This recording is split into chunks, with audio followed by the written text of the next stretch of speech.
everybody. Let's do this. Here we go!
Hello Musketeers, welcome to Mondays with Mickey. My name is Mike Knicky and I am your host, and this week we're going to dig into the resort side of Walt Disney World Parks and Resorts.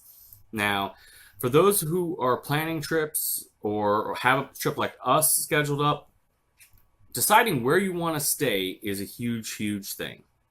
You know, there's basically two different camps before you even get into the resorts. You have those who want to stay on property, and then you have those who want to stay off property. Now, there are perks and downsides to both. But personally, my family and I, we prefer to stay on property. One, the benefits for staying on property are fantastic. And two, we're on a Walt Disney World vacation. We are looking to get away from real life. And staying on property in one of their hotels helps you kind of live in that magic 24/7. It's a break from reality. And that's why we're there. We're there to enjoy ourselves and be a family and not worry about this bill or, you know, what political drama is going on today. We're there to be together as a family, or in this upcoming trip, family and friends, with no real pressures from the outside. So for us, staying in that Disney bubble on property is the way to go. So with us looking, you know, and planning our trip, one of the biggest things we had to decide is where we wanted to stay.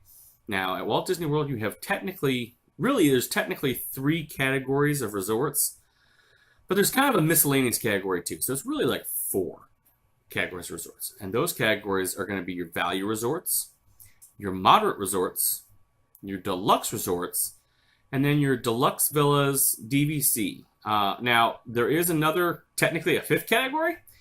And that fifth one is the Campgrounds at Fort Wilderness Resort.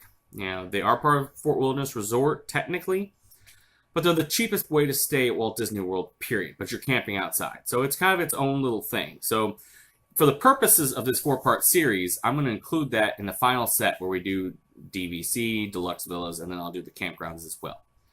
But for today, we are going to talk about the value resorts. Now, value resorts is where my family has pretty much staked their claim. This is where we stay pretty much every single time we go. My brother has, however, done a moderate resort before, and I'm probably going to talk to him a little bit before I do that section, just to kind of get his feelings on that resort. But today, we're talking value. Now, in the value resorts, there are 5 hotels. The first 3, I'm going to do it from cheapest to most expensive. The cheapest is the original 3 value resorts, and that would be the All-Star Resorts. There's All-Star Sports, All-Star Music, and All-Star Movies. Now, which of these 3 is more expensive really depends on the time of year and what's going on. You know, these resorts tend to be where, you know, big groups go, you know, as far as like school groups, church groups, things like that, because they are the most cost effective. And it makes sense for a lot of families and a lot of big groups.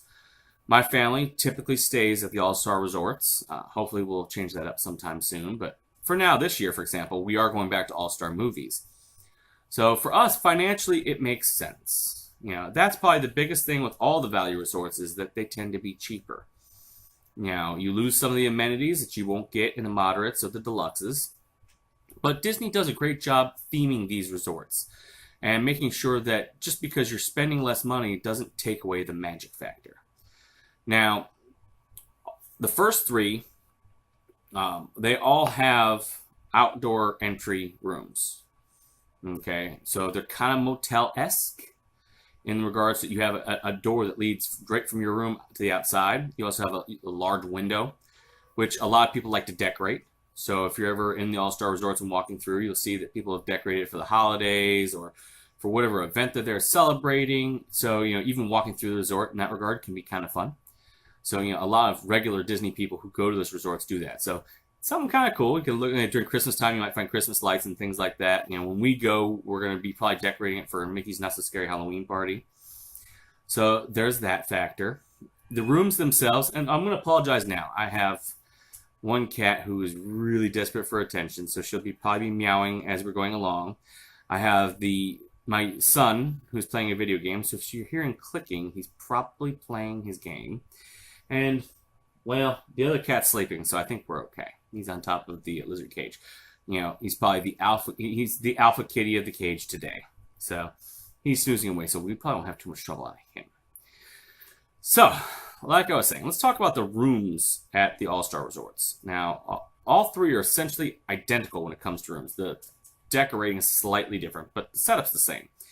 They've got 2 full-size beds, they've got a tub, and a toilet in kind of its own little enclosed room, has a door.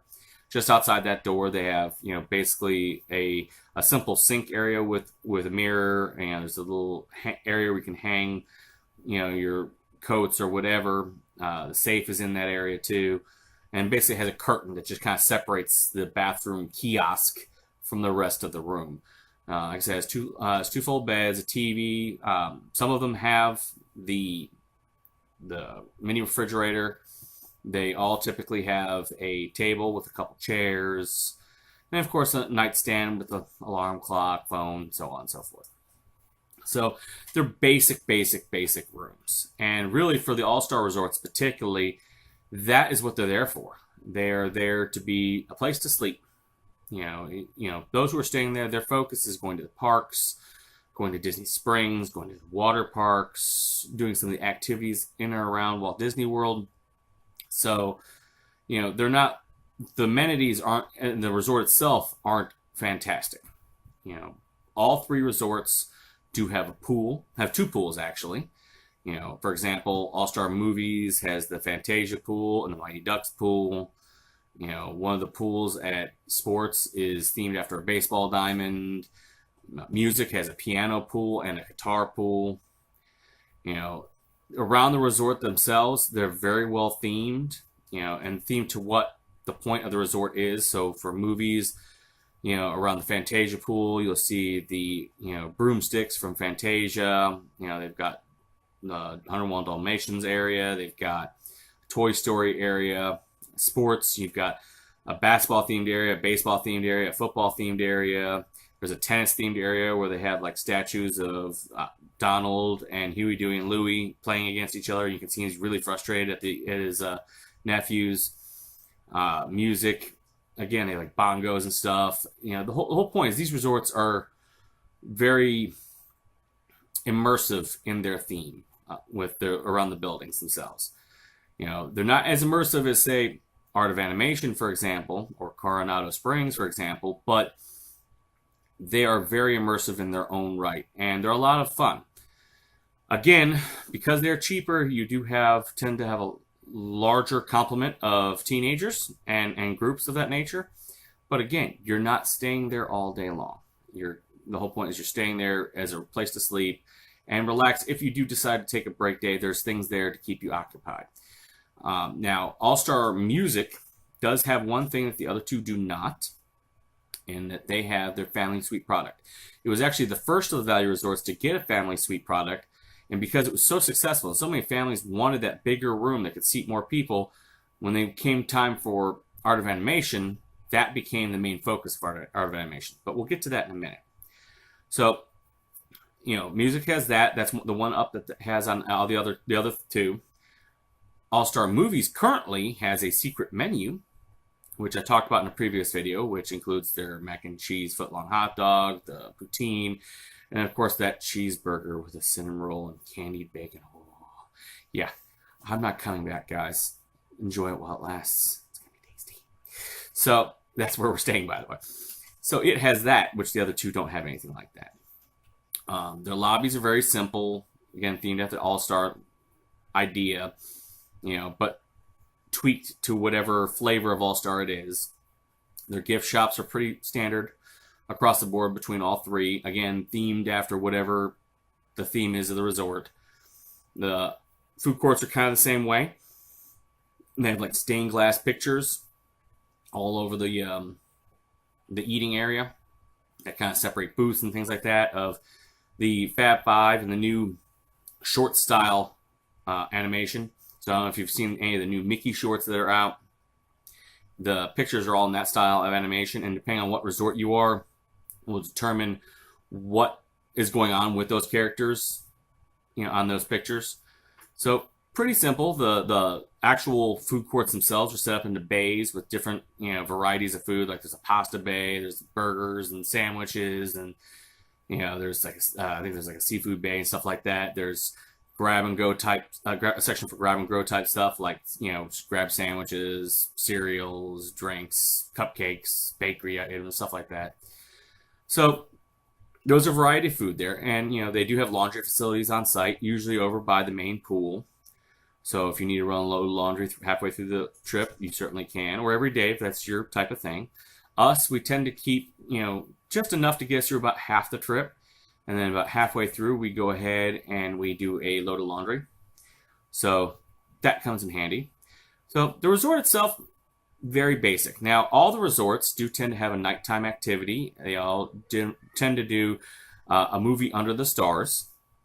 Now, some of the resorts have a permanent location for it, where it's kind of like some have like a pagoda type thing where you go in and sit down and watch the movie. Others, they do an inflatable projection screen out on the grass behind a pool or something like that, and that's the way they show it. And in the lobby, they have a list of what movies are showing all week and all that jazz. So who knows? Maybe while you're there, you'll be able to catch a Disney flick that you've been wanting to see for a while and get to see it on a big screen out under the stars. So that's the All-Star Resorts.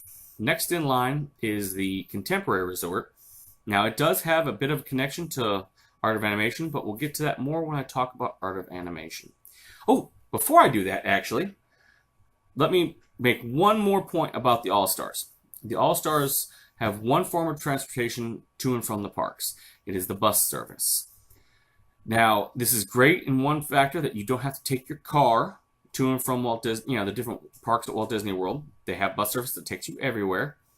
The downside is all three All-Star resorts are on the same bus route, which means depending on where you're staying, which resort hotel you're staying at in the All-Stars, you may have to wait to get off the bus at the end of the night to get, wait 2 resorts to get to your resort. Flip side of the coin, in the morning, you might be the first to get on the bus, on your way to whatever park you're going to. So those 3 resorts share one bus. So that kind of stings a little bit sometimes when you're really tired. But, with a little planning and deciding when you want to leave the parks or when you want to get to the parks, you can make that trip less painful. So back to the, not the Contemporary, but the, oh my gosh, the Pop Century Resort. All right, now Pop Century is the next in line. It was the next built for the Value Resorts. What made me think to go back to All-Stars is that the Contemporary has one thing that the All-Stars doesn't. It has a dedicated bus route. Now that dedicated bus route is fantastic. It means you go from your resort to wherever you're going, and whenever you're coming back, you go straight to your resort. There are no stops once you get on the Pop Century bus. The theming in Pop Century is a little more immersive. Same idea though. I mean, it's the same concept, except for the theming at Pop Century it's the latter half of the last century. So like 50s, 60s, 70s, 80s, 90s, that kind of thing. And everything around the resort is themed into that regard. Okay, so, different buildings at the hotel are themed after a certain decade. So you might see giant big wheels, you might see a giant Mickey Mouse phone, in the lobby, if you walk down the back wall of the lobby, they have things from just artifacts from the different decades, like old laptop computers, roller skates, roller blades, fax machine, cameras. They have like records from, Michael Jackson. They have just little memorabilia from different movies, anything that makes you feel nostalgic from each of those different decades. Now, other than that, the Pop Century, the rooms are a little bigger, not by much. They're a little nicer. The theming, just like the All-Star Resorts, it's very themed to the decades outside in the buildings. There's a hippy dippy pool that's themed after the 60s. So Pop Century is very, very similar to All Stars, but just kind of slightly upgraded. Now, when I said it was the latter half of the decade, it was because it was meant to be a two-part resort. Okay, Pop Century was the first one to open, and behind Pop Century is a giant lake called the Hourglass Lake, and running across that lake is the Generation Gap Bridge. And the second half of the hotel was going to be just like Pop Century, except it was going to be the first half of the century. So the 1910s, 20s, 30s, 40s, that kind of thing. So they're going to be basically a century resort between the two of them, and they're going to be connected by the Generation Gap Bridge. Really cool idea. Problem is, 9/11 happened, and the tourism dried up. So they had started construction on that second half, but then realized, we don't have the guests coming like we used to before, this horrible tragedy happened. It didn't make sense to finish the resort. So the second half of Pop Century just kind of sat dormant for years, not being used. It was just over there. So if you went in the backside of Pop Century, you went to the Generation Gap Bridge, you could see the unfinished construction on the other side of the lake, and it was just kind of sitting there until, of course, tourism got better, and somebody came up with the idea of the art of animation. So what they did was they took what they had already built from the second half, technically the first half. It's kind of like a Star Wars thing, where they put the newer movies first and went back and did the older movies. They were doing the same thing with this resort. That second half of the Pop Century Resort got rethemed and remolded into, bless you, got rethemed and remolded into the Art of Animation Resort. Now, what they went with Art of Animation is they looked at the popularity of the family suites over at All Star Music and realized they needed more family-type products for the value category. So you'll see that Art of Animation is mostly family suites. There is one section, a Little Mermaid section, that is more like the Pop Century type rooms. So similar to the All Stars, pretty basic, but meant for smaller groups. And it's in the worst spot in Art of Animation, all the way in the back. But the family suite products are pretty cool. They have a section themed after cars. They have a section themed after Lion King. And then they have a section themed after Finding Nemo. Now, what they've done with this is a little different. They went and they not only themed these after these movies, and by the way, these are the family suite. Let me step on this. The family suite products, instead of it being walking from the outside straight into your room kind of thing, it's actually a hotel building. So you walk through a main entrance door to these buildings, and you've got hallways, and you go into and you pick your room and all that. So it's air conditioned inside. So it's a whole different style from the previous 4 resorts. But they've themed these areas, it's like 3 or 4 buildings for each area, and they've themed them so that they're almost like their own lands. The Art of Animation Resort is almost a theme park unto itself. So you go into the Cars area, or the Cars land, for the Art of Animation, and you're going to run into all the characters from Radiator Springs. You're going to be, the road you're walking down looks like the Mother Road leading into Radiator Springs. They've got telephone wires running down the roads. They've got life-size characters. They've got the Wheel Well Hotel. They've got the Cozy Cones. It's really made to make you feel like you're the size of the characters from the movie Cars, and you get to go see them in person. Lion King's very much the same way. Looks like you're in a savannah type area. They have full-size recreations of, Mufasa. They have a recreation of Scar. They have a kids' play area. that's themed after the elephant graveyard with the 3 hyenas. They've got the log where Simba, Pumbaa, and Timon are walking across singing Hakuna Matata. And it's got them, and a lot of people like to kind of go up. It's kind of set up like a bridge where you can kind of go underneath it. So a lot of people like to get out in front of it and take a picture with the 3 of them walking above them. They've got that area for Lion King over in Finding Nemo. The plants are all kind of waxy type plants, so it looks like they're wet. So it looks like maybe they're underwater. They've got life-size recreations of... When I say life-size recreations, they made it so that you're the size of Nemo. They've themed it so that way you are Nemo size. So these are life-size recreations of these characters as if you were Nemo. So these gigantic, Mr. Ray. There's a gigantic Crush the Turtle with Squirt. They've got an anemone.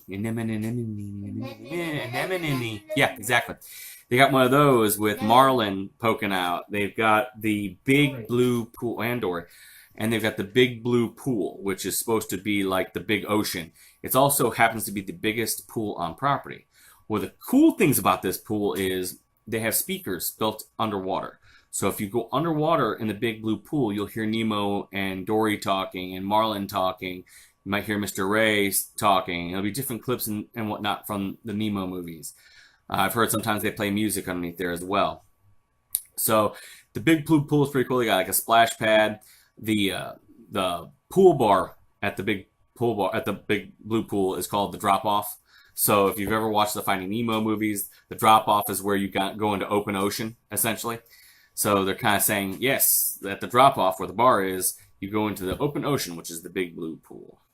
So they've got that. That's really cool. In the resorts, in the rooms themselves, they have kind of like a master bedroom. I think it has like a queen size bed. Then they've got this bed that they have a kind of a kitchen table in there, and if you pull it, it's like a trundle bed. It comes down, and the table turns into a bed. And where the bed came out of the wall, there's usually a mural that is themed after the area you're in. So you might see in Lion King, for example, you may see Simba, the adult Simba, in kind of a hammock on a painting on the wall above your head where you're sleeping. They've got pull-out couch beds kind of thing. So it's a family suite meant to seat quite a few people. And that's the way it is for all of them. Now, they are slightly differently priced between the 3 of them. One, based off of where the rooms are, and 2, based off popularity. But one thing I have to say about Art of Animation is, well-themed as it is the most expensive of the value resorts. In fact, I have found moderate resorts cheaper than Art of Animation. It's worth it in regards to theming, and if you have larger groups, if you wanted to try stay at the Little Mermaid rooms, it's still worth it to walk around and see all the theming and the excitement, but you are going to pay more. So even though it's classified as value because it doesn't have the amenities that the moderates or the deluxes have.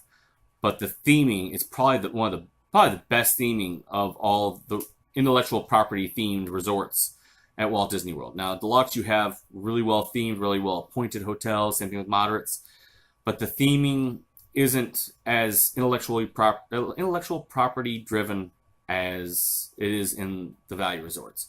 In the value resorts, you're surrounded by what makes Disney Disney. You're surrounded by the movies. You're surrounded by things that remind you of, the different characters. You're surrounded by the stuff that made you want to come to Walt Disney World to begin with.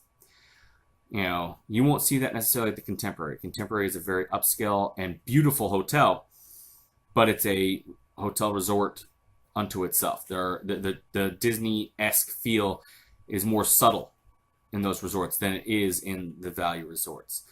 Now, one of the cool things about Art of Animation I like is that it focuses on the animation.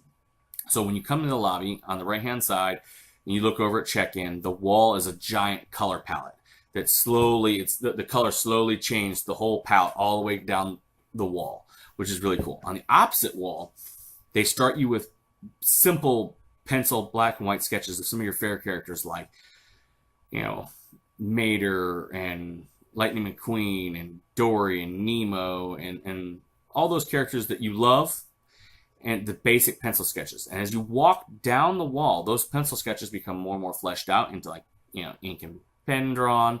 And then finally, by the end, you get fully fleshed out versions of those characters you saw at the back side of the wall. And another thing that's really cool about this resort, another nice little touch, is that once you get to the end of that check-in area hallway, there is a giant chandelier. And if you look up at that chandelier, you'll see it's made up of different pictures, different drawings of your favorite characters from a bunch of the movies. But if you look really closely, what they like to do is whenever an actor or actress shows up that played one of these characters, they bring that picture down, they have that actor or actress sign it, and they put it back up there. So like Jodie Benson, for example, signed Ariel. So it's one of those really cool touches to look for whenever you go there and check it out. As far as food court and the gift shop are concerned, very similar to Pop Century in regards to things you can get, and really very similar to the whole value resort category in general. Again, you spend more money, it gets nicer as you go up. So absolutely, Art of Animation's food court's going to be a heck of a lot nicer than All-Star Sports food court. But again, it's still a food court. And that's one of the defining things with the All-Star resorts is their food options are all across the board, all 5 of them. Their food options are food court, pool bar. That's it. I mean, you can get some sundries type stuff over at the gift shop and in the food court, but that's it. There is no, and it's quick service food, by the way. All the food at the food courts are classified as quick service across the board for the value resorts. So that's one of the biggest differences between your value resorts and like your deluxe resorts, for example. Deluxe resorts will have table service restaurants. Some of them have premium table service restaurants, which we'll get to that when we get to those resorts, as well as a quick service. And some of them have 3 or more restaurants, whereas the value resorts only have 1 restaurant, really. And of course, the pool bar. So that's the biggest thing that separates the value resorts from, your moderates and your deluxes and things like that. Plus the extra activities like horseback riding and stuff like that. Again, which we'll get into when we get to those resorts. But Art of Animation, like Pop Century, has its own dedicated bus. So again, you're spending a little more money, you're getting an extra benefit. Like all the other value resorts, they have the nighttime movies under the stars. They have laundry facilities and things of that nature. So it's still a value resort in its amenities, but as far as its theming goes, it is the best of all of the value resorts. So you pay what you get. Pay for what you get. So that's your value resorts, kind of an overview of what they're all about. Personally, like I said, we tend to stay at these because honestly, although we could spend a day there and have a good time, we're not there to spend the day at our value resort. We're there to sleep, maybe eat, store our stuff, and get our butts to the parks. And we want to save money where we can, but still stay in the magic and feel that we are in that Disney bubble. So for us, the value resorts are the best bang for the buck when it comes to staying at Walt Disney World.